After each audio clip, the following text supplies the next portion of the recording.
हमारी जिंदगी में हमें बहुत सी मुश्किलात का सामना करना पड़ता है। हमें मसाइल और परेशानियों से गुजरना पड़ता है। मेरे भाइयों और बहनों, सब्र करें, सब्र करें। अल्लाह ताला आपको कामयाबी अता फरमाएगा।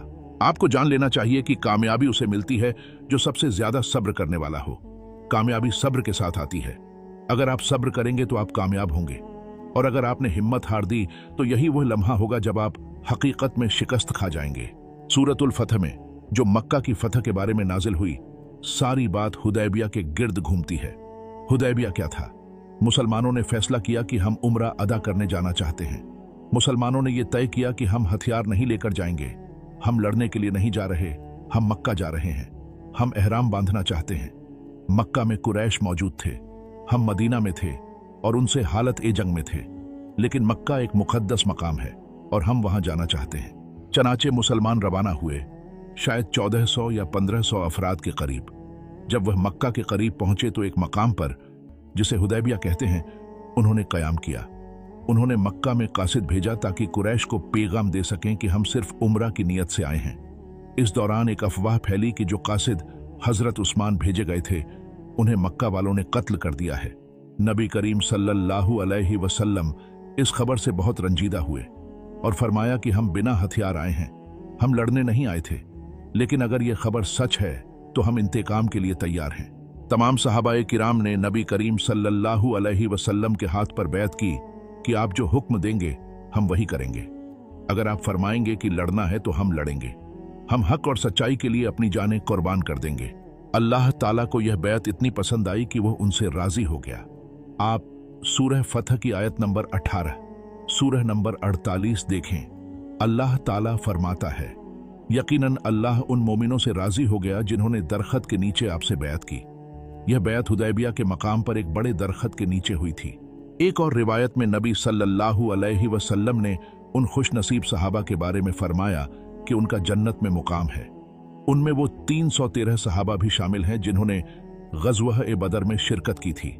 नबी सल्लल्लाहु अलैहि वसल्लम ने फरमाया, तुम नहीं जानते, शायद अल्लाह ने बदर में शरीक होने वालों के दिलों को देखा और उन्हें माफ कर दिया और उनसे राजी हो गया।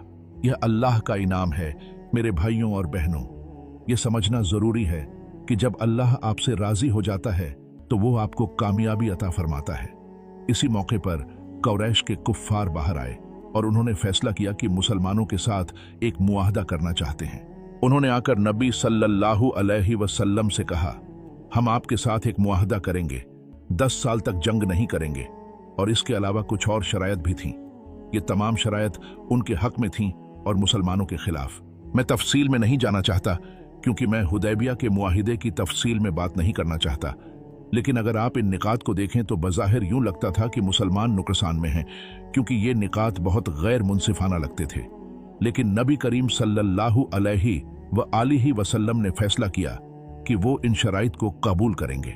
नबी करीम सल्लल्लाहु अलैहि व आलिहि वसल्लम ने इन शराइत को कबूल फरमाया, और जैसे ही आपने मुआहिदा कबूल किया, मुसलमान बगैर उम्रा किए उस मकाम से वापसी का सफर करने लगे। अब वह बगैर उम्रा किए एहराम खोलकर वापस जा रहे थे। अल्लाह ताला ने उस वक्त आयात नाजिल फरमाई, बेशक हमने तुम्हें एक खुली फतह अता की। सहाबा कराम हैरान हो गए कि हम तो अभी हार कर आ रहे हैं, हम तो उम्रा नहीं कर सके और हमने वो शराइत कबूल की जिनसे हम खुश भी नहीं थे। अगर नबी करीम सल्लल्लाहु अलैहि व आलिहि वसल्लम ना होते तो शायद हम इन शराइत को मानने से इनकार कर देते, लेकिन चूंकि ये नबी करीम सल्लल्लाहु अलैहि व आलिहि वसल्लम का फैसला था, हमने खामोशी अख्तियार की और इन शराइत को तस्लीम कर लिया। अब हम वापस जा रहे थे और अल्लाह ताला फरमा रहा था कि ये फतह है। कुछ सहाबा कराम, जिनमें हजरत उमर भी शामिल थे, सवाल किया, क्या ये वाकई फतह है? नबी करीम सल्लल्लाहु अलैहि वालिहि वसल्लम ने फरमाया, यकीनन ये फतह है। क्या हुआ था कि एक खामोशी का लम्हा आया था। जंग 1 या 2 साल से ज्यादा अरसे के लिए रुक गई थी और उस अरसे में इस्लाम का पैगाम दूर दूर तक फैल गया और अल्लाह ताला ने मुसलमानों को बरकत अता फरमाई, क्योंकि कुफ्फार ने इस मुआहदा को तोड़ दिया था। बाद में जब मुसलमान ताकत की हालत में आए और मुआहिदा टूट चुका था तो वह मक्का की तरफ फातहाना अंदाज में रवाना हुए। कुछ सालों बाद वही मुसलमान मुकम्मल तौर पर मक्का फतह कर चुके थे। यह अल्लाह के करीब होने और आजिज़ी इख्तियार करने की बरकत थी। मेरे भाइयों और बहनों, जब आप और मैं मुश्किल और परेशानी का सामना करें तो याद रखें, अगर आप अल्लाह के करीब हैं तो यह कुछ भी नहीं। अल्लाह दुनिया और आखिरत में आपको उसके बदले में अता फरमाएगा जिससे आप गुजरे हैं, वो आपको अता करेगा। बस सब्र करें, खुद को बेजा टेंशन, डिप्रेशन और बीमारी से बचाएं जो फिक्र की वजह से पैदा होती है। फिक्र न करें, उसे अल्लाह के सुपुर्द कर दें और अल्लाह उसका इंतजाम करेगा। आप बस अल्लाह के साथ अपना ताल्लुक मजबूत करें, कुछ गलत नहीं होगा। अल्लाह ताला हम सबको आसानियां अता फरमाए। आमीन।